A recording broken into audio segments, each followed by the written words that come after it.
Okay, so there's a little bit of a break in the last video clip, and this is not going to take me long to kind of wrap things up. Um, in the end, where it cut off at the last one, I was talking about the meatus and the canal, and definitions being very close to each other, talking about them both being tube-like in their structure. Just understand that the meatus is at some point going to open up to the outside, and a canal is always going to be contained within the bone. So if it stays internal, can't see it from the outside, that would be a canal. And if it is going to become external, then it would become or be referred to as a meatus. So that leaves us with fissure and foramen, and these two I pair together as well because they are very similar. So with the fissure and the foramen, these are openings that you actually have in the bone. So they're holes that go right through a bone. You have several in the skull. You have one at the base of the skull where the spinal cord leaves and exits to go down the vertebrae. You have some in your chin. You have one below your eye, one above your eye, some in the back of your eye. And what those openings are is they are for efficiency. They are to let blood vessels and nerves and muscles run straight through a bone instead of having to go out and around. And so it decreases the amount of nerves that you need. It decreases the length of your blood vessels or muscles by letting them go from point A to point B in a more direct manner. Now, with the foramen and the fissure, the biggest distinction between the two is their shape. A fissure is going to be more tear-like, and so it just looks like a raindrop, has that very distinct shape, where a foramen is going to stay more round in its nature. You also have the term foramina. We see that in our bone identification in a couple spots, and that just indicates that it is a smaller hole. So foramen is a round hole. Fissure is going to be a teardrop or tear-like shaped hole. And then the last one that we have on here is the sinus. A sinus is a cavity that you have in the bone.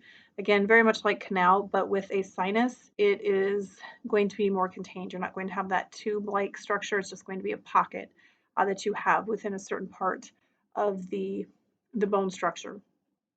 There are other bone formations that are not on here. Fontanelle is probably the one that sticks out the most, that is lacking off of that list. Fontanelles are soft spots that you guys have within your bone structure, and we typically see these in early development. So you would have a fontanelle at the top of the head, at the back of the skull, right after a baby is born, and you have membrane soft tissue that covers those areas, but you do not have the hard calcified bone in those spots yet. And through growth and development, those areas will eventually fuse over and close up. But that, like I said, this is not a complete list. It's a good start to identify just the different forms and bone structures that you guys have, and understanding that all of these structures are going to make movement easier, or they are going to give a place for muscles to attach to so that you guys can get that pull from those muscles against the bones, and just construction overall of putting together the skeleton and making it functional is what these different forms provide us. As we move through our hands-on workings with the bones, working with the bones, um, I will point these out. You guys will get a chance to actually find them and see them on the bones. I just don't know that me holding them up and not being able to see them in 3D would be overly beneficial. So I wanted to talk through the definitions today. You guys will get a chance to um, see this hands-on and get a chance to work through the process.